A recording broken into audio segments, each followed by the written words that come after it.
All right, please count me four. Four. Go. It was probably better than 2 and 3. It wasn't good, but it had things in it that were funnier. Like the beginning had a awesome 80s skateboard montage of which Tony Hawk was in, and it was orchestrated by Stacy Peralta, so it had some Gleaming the Cube qualities to it. We liked that. It was fun. This was a fun movie. To echo what Dan was saying, one of the biggest problems I see with the series is the stereotyping, like stereotyping of Asians, stereotyping of gays. Like, okay, you go to a gay bar, suddenly they're all dressed in leather and want to dance with you, regardless. It's the cheapest kind of humor. It's real cheap. I mean, that was the whole series is just cheap. It's a symptom of the '80s, big on stereotypes. I mean, people play on stereotypes now in movies, but it was really bad. Really, what people now probably consider offensive. Yeah, we haven't heard jigaboo or anything. Yeah, that was real nice in the first film, let me tell you. Fourth movie, it's getting dark outside, but we're still going good. We got some coffee now, so everything's good. This one was kind of funny. I don't know. I really didn't give a shit about biplanes and hot air balloons. I honestly that was torturous. If there was anything torturous about this, that was it. Sharon Stone driving an airplane. Okay, Patrick, Police Academy 4. I'm rolling. What can I say? You got ninjas. Oh, you forgot about the ninjas. You got explosions, hot air balloons, planes, David Spade, skateboarding. That's a fun movie right there. Now, if only there could be a fucking plot. Tie all these little action sequences to make some kind of sense. We have no earthly idea what this plot was at all. Not even remotely do we know what the conflict was. There was a robber, there were hot air balloons, there was a girl that fell in love with Bobcat Gold, which, let me just say, I hope he's never in a movie doing that again. He is... What are you talking about? Horrible. I asked if we could fast forward through his scenes and was voted down in that. But there were some funny things, like when the shepherd bit GW in the balls. That was good. That was really funny. And the skateboarder kid drove his bike under the pool, and then Bobcat hollered underwater. Yeah. Why? I don't know. Hollered. Yeah, the police commissioner from, like, I guess Chicago is where this is supposed to be. In London. this is in Metropolitan City. USA. And, yeah, he's in London for talking to these, like, this Japanese, like, admiral. It just, maybe we're just delirious and talking too much, but it seems like these plots... there is no plot. Leslie Easterbrook, she jumped in the water and you could see through her shirt. PG rating too. PG rating, you could see her nipples. That was great. 80s was way better. So that was cool. That was a highlight because, as I mentioned earlier, favorite character. However, she is cohorting with an Asian in these two films. And she says the same thing. She's like, America... Talk nice or no, America, talk is trash. Talk is trash. Talk is cheap. Talk is cheap. Talk is cheap. Yes, I don't know. It had a guy that looked like he was part of the Fat Boys, the rap group. But it was one of the delirious kind. We were pretty delirious at this point, which is bad to say that we have 3 more left. I don't know how to go. I don't feel good. Mainly I don't feel good because when you do this, you're so bored. You eat whatever you get your hands on, and it seems like this time there were more snacks. So there's like chips and pretzels and cheesy poofs, a big bucket of cheesy poofs, beer and alcohol, and so I'm feeling like a heavy gut right now, and we just ordered pizza, so I don't know how that's going to work out. A lot of the humor was derived from like pop culture. I thought it was like pulling in a lot of just wacky shit. Like from one of I think so. the Jason movies, they brought out a guy with the Tackleberry had a chainsaw and a red hockey mask on and scaring the skateboarder kids. That was pretty humorous. And oh yeah, there was the old recruit, the COP, her old legs. lady in these super short shorts, and she had to be at least 75 years old, and I had to look away. I saw you gagging. It was gross, but those are my only points of interest about this film. Okay, I wanted to talk about a scene where he mentioned the old woman that was in this, that she has to be like 75. Well, there's a part where, what's the guy with the guns? Tackleberry goes in a bank and it's being robbed, but Mr. Guns screws up and they're pointing a gun at him. The 75-year-old drives a motorcycle through the bank window and gets a gun out to point it at him and saves the day. Just want to say that's fucking ridiculous. How about compared to the other ones?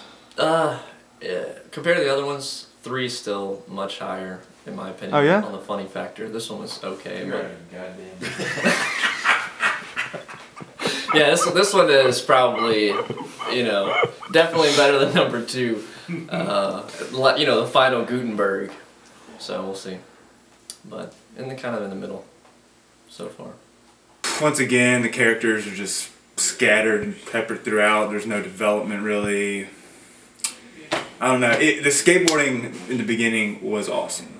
It was pretty much the same, we think the same garage that The Dark Knight was shot in the beginning sequences for that movie in Chicago.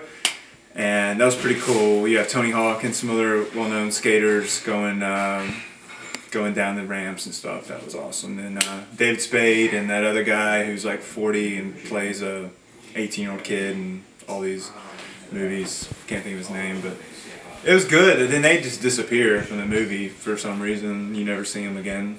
I'm wearing down. It's getting dark outside. We've got 3 more left. I think we are going to finish earlier this time. We've been moving pretty quickly. So, yeah, that one wasn't horrible. As I'm saying, we had a bit of fun watching it and goofing on it, but it's not a good movie. Compared to the other 3? Yeah, I don't know if it's as good as the first one, but it had some interesting 80s things and some good laughs. But they're not enough to save it. I don't recommend you going out and getting it because you heard me say it was good. Don't ever tell anyone that. It sucks. But when you have to watch them all, if you ever do this, then you can look forward to part 4. Because 2 and 3. Oh, we also have the return of Blue Oyster, the gay bar. Yeah. It's been in all 4 movies. They have used this leather gay bar joke 4 times. So we have bets on the table whether the Blue Oyster will be out with Steve Gutenberg. In Miami, maybe it'll Miami. be something else. I'm hoping in Miami we get to see some more action from our girl Leslie Easterbrook, but I'll see you later. Nothing very funny. Grandma. Memorable? The music was good. Yes. Music was fun. Pumped up 80s music. The skateboarding scenes were well shot. Very interesting. That was actually very good. They're worth seeing, I think. I don't think anybody working on the actual film had anything to do with the No, skateboarding. they didn't have anything to do with that. I would say Stacy Peralta directed those scenes. That's good. That's why it was good. David Spade Fish Islands is... Yeah! I didn't mention that. David Spade. Yeah, David Spade was in this. One of probably his first roles. And Sharon Stone. Sharon Stone was in it. Bobcat was once again intolerable. And At his intolerable best. at his intolerable best. So we're having fun here. We just ordered a pizza, drinking some coffee, and we're going to steam on through and get through with these. But I don't think it'll be as bad for at least the 3 of us veterans as it is going to be for these guys. I thought it was gonna be fun. It's like But it just went on forever. And Bobcat just wouldn't shut the hell up. So bad. It took forever. And no one knew what was going on.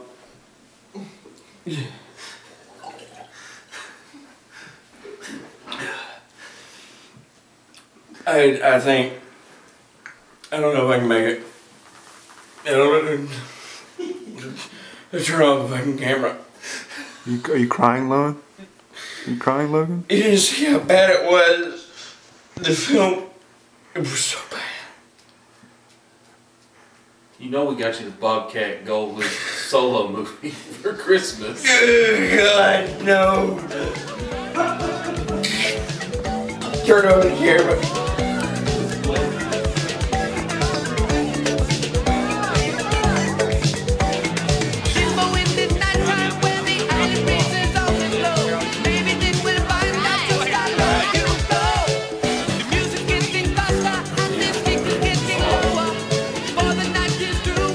No. I don't have much to say. I want to quit. I don't want to do it. They're horrible. They are so bad. They are so reusing, rehashing the same old stuff. There's no plot. It's just joke time that aren't funny. I've just had enough of it. And they introduce a new guy into this who's supposed to like take over for Gutenberg, but he doesn't. He's not even in the movie very much.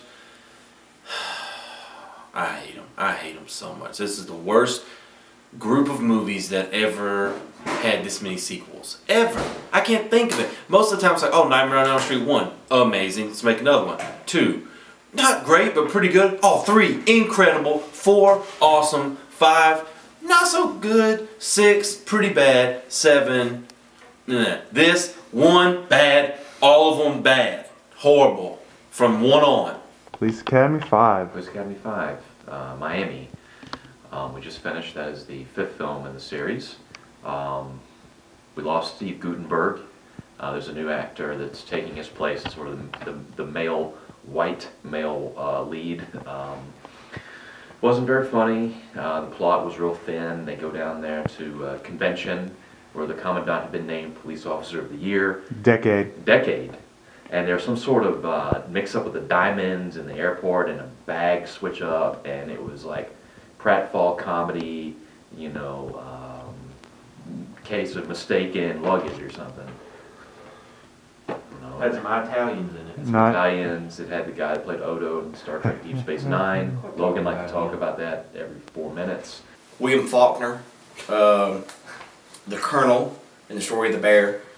It was just like Hightower, struggling against the alligator, just as the Colonel struggled against the bear. It was deep. It was deep, and you wouldn't think.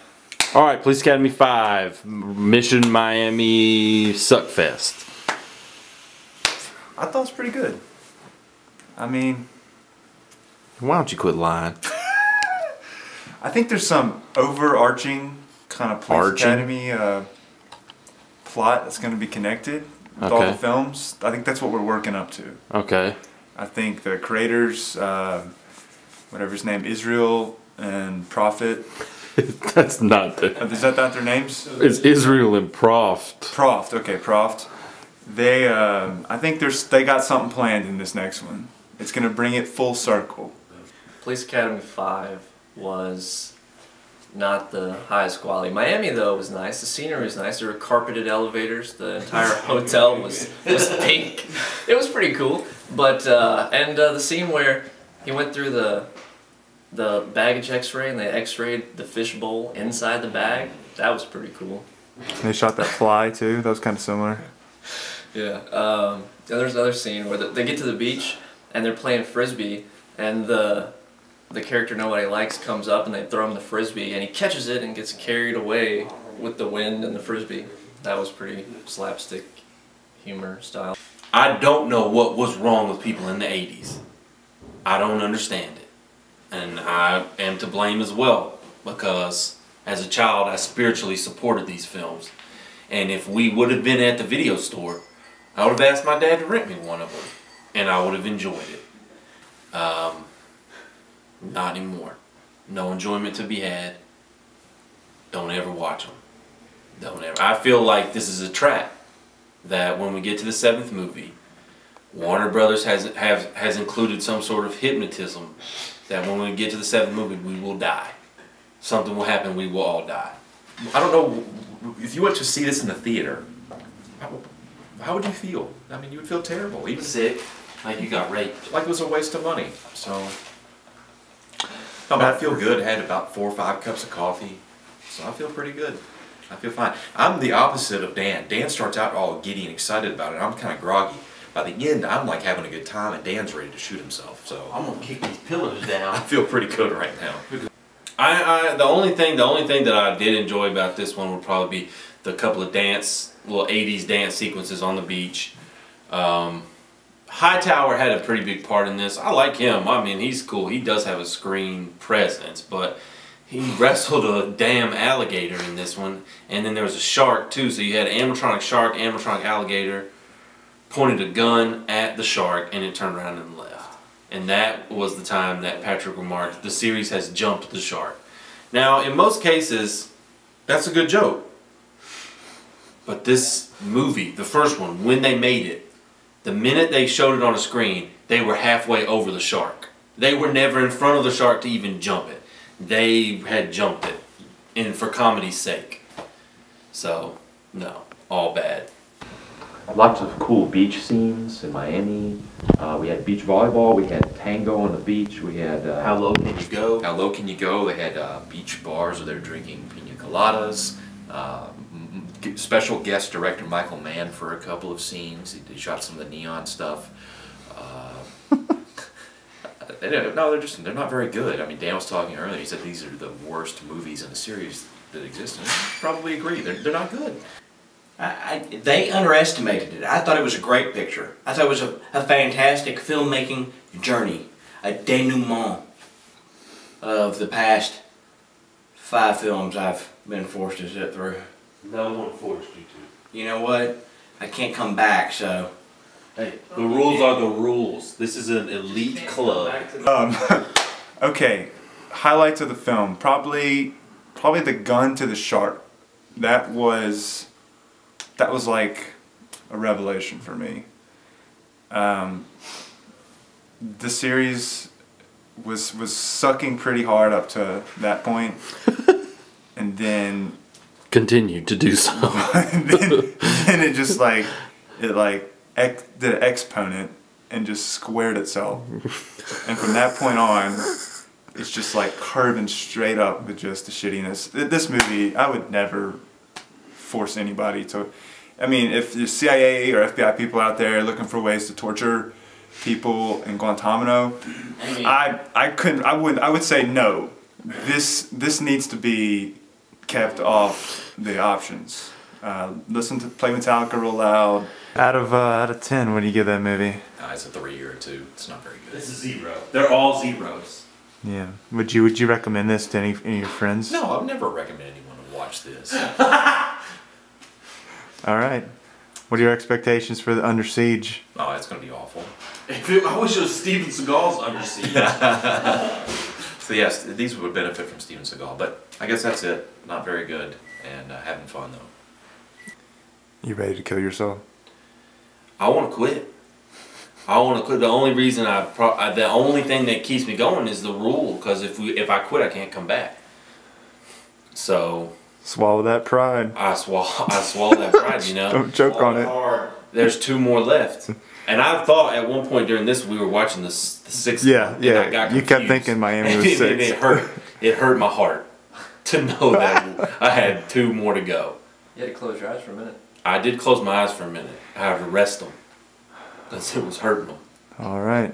Hurting your soul. It was hurting my soul. I cried. Overall, this was one of the worst films. Although, coincidentally, Hightower, Bubba Smith was top billed on this film. So, I don't know if this is like the first comedy film an African American ever was top billed in. I don't know if that's true or not. What kind of thing is that? We need to look that up. Martin Lawrence does exist. In the ever seen 80s? Big Mama's House? But that was like 2000. Are you trying to say that was like the first time that ever happened? You name another one. Richard Pryor. You name another highly esteemed comedy film.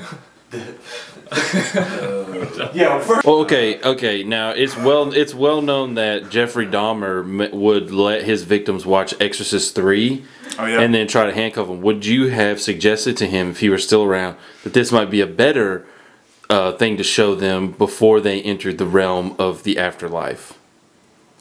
yeah, I couldn't imagine a more wonderful thing to see than sunny Miami right before I died. If you're going to hell. Yeah.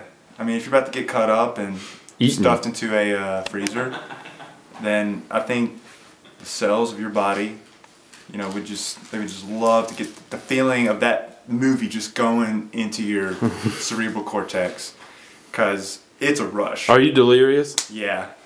Yeah. Probably. Are you ready to get more delirious? I'm ready. I'm ready for Under Siege, whatever this is called. Let's City do Under it. Siege. Do it to it now. 0 out of 10. Thumbs up. Watch it. Kill yourself.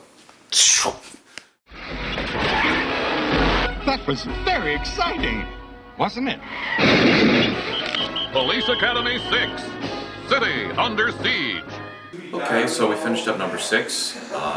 It was pretty good for the horror. The characters are very familiar to us. We've seen them in all these movies up to this point, and they were predictable. And without Gutenberg, you know, Gutenberg. Dude, this is so. the series is not at a loss because it's a big ensemble cast.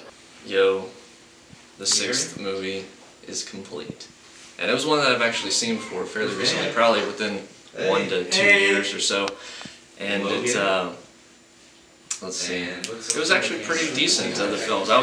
I'd forgotten this one was in the mix, and I want to say I might have liked it better than number 3, so this might get my top rating. Really? Between all the films, maybe, if I gave 3 a 7, this would probably be an 8. We're talking on the scale of all the films, and still, the scale of all films, it had about a 4. But it wasn't bad. Yeah. Police Academy 6. You know what? I thought it was actually probably the best one we've seen so far. Better than the first one. I've got to say, What's on your shirt? it had a villain. It was kind of Austin Power-esque. What is on your shirt? It's pretty good. Right here. I was surprised, but I still think the best is yet to come. Police Academy 6 completed. Yeah. How you doing? Pretty good. Fairly in line with, I guess, Puppet Master. We had fun with 6. I don't know if it's just that part of the, when you get to the 6th movie, it's just something about it. A lot of laughing, but the movie wasn't that bad. I mean, it seems like, unfortunately, it took them 6 movies to get here, but it seems like they kind of found a niche. It was more like Dick Tracy's show or a cartoon. There were distinctive villains, and the villains sort of had matching abilities to the Police Academy cast. So Michael Winslow had been doing karate. Well, there was a guy who was good at karate. And through the entire movie, you saw him doing karate. So it made sense when they fought each other.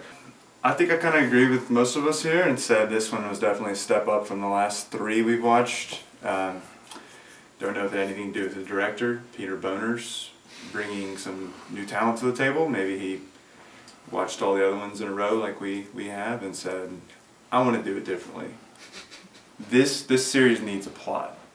We're going to have definitive villains, well, main bad guy, villains with definitive abilities, which I think is good. Dan talked about that, how you can match them up with people in the police force. So that was kind of cool. It's like the jokes were more in lieu with the way they should be. It wasn't like a serious world with goofy jokes. Everything was overblown. Everything was blown out of proportion and wacky. Naked Gun-ish. A little bit Naked Gun-ish. Nowhere near as funny as that, but I think we laughed. We had a pretty good time with it. I have 2 things I want to say. Condom. Condom. Condom. And what's that? I don't even want to tell you. And then another quote from commentary in this movie was, "Suck the juices out." That's what only things I can think of to write down for this movie. The rest I was just enjoying it. It was that good. The plot, you know, it was a plot, and I think the movie just worked better with developing integrating the jokes into the story. Made more sense instead of it just being this like slapstick fest. Like Miami was just horrible. You bring back some characters from the first one. I know they had that big guy like lifting weights in the beginning. That wasn't him. Was that not? We thought it was him. It was just and another then he fat wasn't in person. there. They bring back the yeah, and his head is like perfectly framed. That was with, awesome. With her vagina. That was Stanley And Kubrick. it was just the Came framing, on set. The framing was just spot on. That was probably Peter Boner's decision. He watched The Conformist. Yeah, he's big into Bertolucci. You don't have to explain anything about him. It's like, oh, he does voices, he's accident prone, he's super strong. And in this one, he's like not just super strong, like he's inhuman. Like they drop concrete, massive blocks on him, and he just gets out of them and he's fine.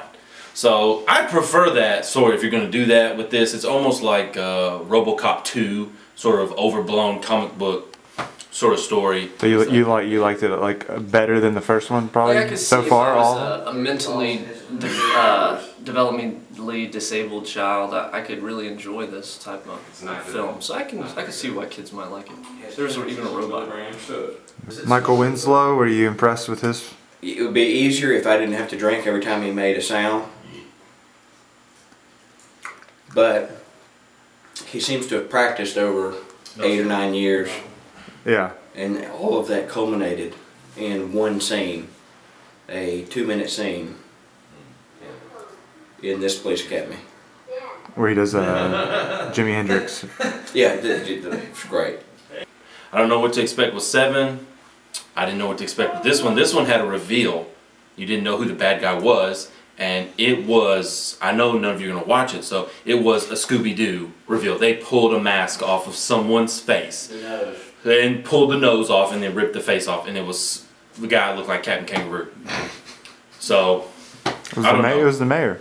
Was he the mayor? Yeah. Because he had military clothes on. I didn't know the mayor would wear that.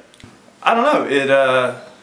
It just wasn't as painful for some reason as the other ones. It just, it still wasn't very good. The DVD quality looked better for some reason than Talk about the Jerry curl. obviously the previous two were 4x3, and this one had a pretty good transfer, obviously upscale, and a lot of Jerry curl going on. Shiny. Very shiny. Liquidy. Lots of backlights on the roads. Soul glowish. Stuff, and then they bring back the goofy guy who Accident prone.